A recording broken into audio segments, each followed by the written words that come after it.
73واں زبور۔ اے خداوند، تو ہی میری پناہ ہے، مجھے کبھی شرمندہ نہ ہونے دے۔ اپنی صداقت میں مجھے رہائی دے اور چھڑا، میری طرف کان لگا اور مجھے بچا لے۔ تو میرے لیے سکونت کی چٹان ہو جہاں میں برابر جا سکوں۔ تو نے میرے بچانے کا حکم دے دیا ہے، کیونکہ میری چٹان اور میرا قلعہ تو ہی ہے۔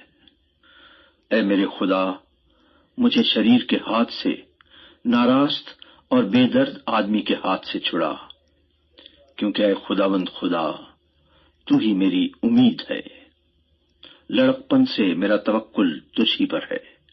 تو پیدائش ہی سے مجھے سنبھالتا آیا ہے۔ تو میری ماں کے بطن ہی سے میرا شفیق رہا ہے۔ سو میں سدا تیری ستائش کرتا رہوں گا۔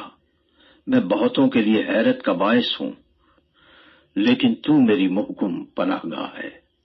میرا منہ تیری ستائش سے اور تیری تعظیم سے دن بھر پر رہے گا۔ بڑھاپے کے وقت مجھے ترک نہ کر، میری ضعیفی میں مجھے چھوڑ نہ دے، کیونکہ میرے دشمن میرے بارے میں باتیں کرتے ہیں، اور جو میری جان کی گھات میں ہیں وہ آپس میں مشورہ کرتے ہیں اور کہتے ہیں کہ خدا نے اسے چھوڑ دیا ہے۔ اس کا پیچھا کرو اور پکڑ لو، کیونکہ چھڑانے والا کوئی نہیں۔ اے خدا، مجھ سے دور نہ رہ۔ اے میرے خدا، میری مدد کے لیے جلدی کر۔ میری جان کے مخالف شرمندہ اور پناہ ہو جائیں۔ میرا نقصان چاہنے والے ملامت اور رسوائی سے ملبس ہوں، لیکن میں ہمیشہ امید رکھوں گا اور تیری تعریف اور بھی زیادہ کیا کروں گا۔ میرا منہ تیری صداقت کا اور تیری نجات کا بیان دن بھر کرے گا، کیونکہ مجھے ان کا شمار معلوم نہیں۔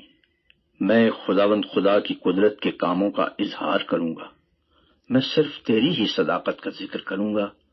اے خدا، تو مجھے بچپن سے سکھاتا آیا ہے اور میں اب تک تیرے عجائب کا بیان کرتا رہا ہوں۔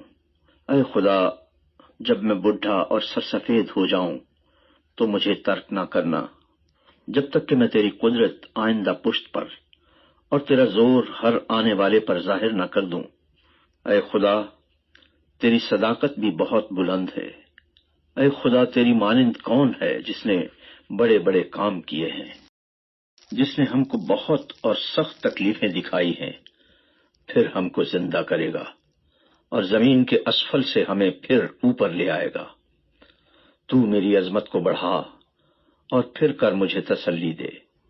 اے میرے خدا، میں بربط پر تیری سچائی کی حمد کروں گا۔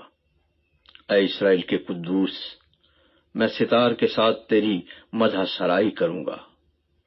جب میں تیری مدح سرائی کروں گا تو میرے ہونٹ نہایت شادمان ہوں گے، اور میری جان بھی جس کا تو نے فدیہ دیا ہے، اور میری زبان دن بھر تیری صداقت کا ذکر کرے گی، کیونکہ میرا نقصان چاہنے والے شرمندہ اور پشیمان ہوئے ہیں۔